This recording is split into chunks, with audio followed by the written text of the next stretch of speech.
28, 29 తేదీల్లో తుఫాన్ తీరం దాటే అవకాశం ఉందని మంత్రి నారాయణ మీడియా సమావేశంలో తెలిపారు. తుఫాన్ పరిస్థితిపై సీఎం చంద్రబాబు నాయుడు అనేక దుపాలుగా సమీక్షలు నిర్వహించారన్నారు. ఒక్క ప్రాణ నష్టం కూడా జరగకుండా ప్రతి ఒక్కరూ పని చేయాలని సీఎం చంద్రబాబు నాయుడు సూచించారని తెలిపారు. ఎప్పటికప్పుడు తుఫాన్ తన దిశను మార్చుకుంటున్న తరుణంలో ప్రతి నిమిషం అంచనా వేయడం జరుగుతుందన్నారు. పునరావాస కేంద్రాలకు తరలించిన ప్రతి ఒక్కరికి అన్ని సౌకర్యాలు ఏర్పాటు చేయడం జరిగిందన్నారు.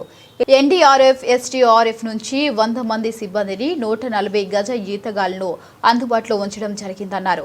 ముఖ్యంగా గర్భిణీ స్త్రీలకు, చిన్నారులకు ప్రతి ఒక్కరికి పూర్తిస్థాయి పౌష్టికాహారం అందజేస్తున్నామని తెలిపారు. 14,000 మంది వసతి గృహాల్లో ఉన్న విద్యార్థులను ఇంటికి పంపించాం. అలాగే 2,000 మంది కుటుంబాలను పునరావాస కేంద్రానికి తరలించామన్నారు.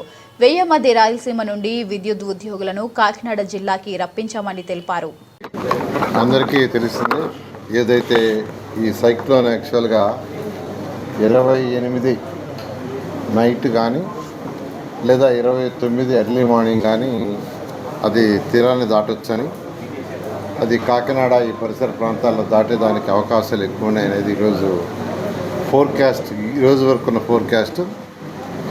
దాని మీద ముఖ్యమంత్రి గారు ఇంతవరకు అనేక దఫాలుగా అటు అధికారులతోనూ ప్రజాప్రతినిధులతోనూ వీడియో కాన్ఫరెన్స్, టెలికాన్ఫరెన్స్లో మాట్లాడటం, అనేక ఇన్స్ట్రక్షన్స్ ఇచ్చారు. దుబాయ్కు పోయినా దుబాయ్ నుంచి కూడా యాక్చువల్గా కాన్ఫరెన్స్ తీసుకొని మా అందరికీ యాక్చువల్ ఇన్స్ట్రక్షన్ జరిగింది. దాని మీద జిల్లా కలెక్టర్లు, అక్కడ ఉన్న ప్రజాప్రతినిధులు, ఎంపీలతోనూ ఎమ్మెల్యేలతోనూ మిగతా ప్రజాప్రతినిధులతో కూడా యాక్చువల్గా వాళ్ళు ఇంటరాక్షన్ కావడం జరిగింది.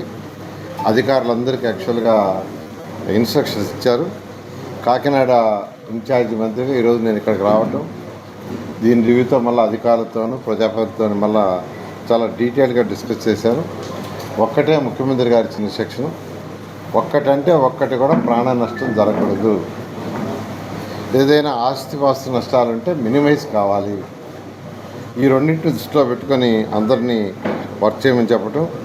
దాని మీద ఈరోజు మనకున్న అనేక మీడియా వ్యవస్థలు, మీ యొక్క ఛానల్స్ ద్వారా కావచ్చు, సోషల్ మీడియా ద్వారా కావచ్చు, న్యూస్ పేపర్ ద్వారా కావచ్చు, ఎప్పటికప్పుడు ప్రజలకి ఆ తుఫాన్ యొక్క మూమెంట్ని తెలియజేసే విధంగా వ్యవస్థను కూడా క్రియేట్ చేయడం జరిగింది. అదేవిధంగా పాఠశాల భవనాలు, కమ్యూనిటీ హాళ్ళు, ప్రభుత్వ వసతి గృహాలు అవన్నీ కూడా తాత్కాలిక పునరావాస కేంద్రాలకు ఏర్పాటు చేశారు.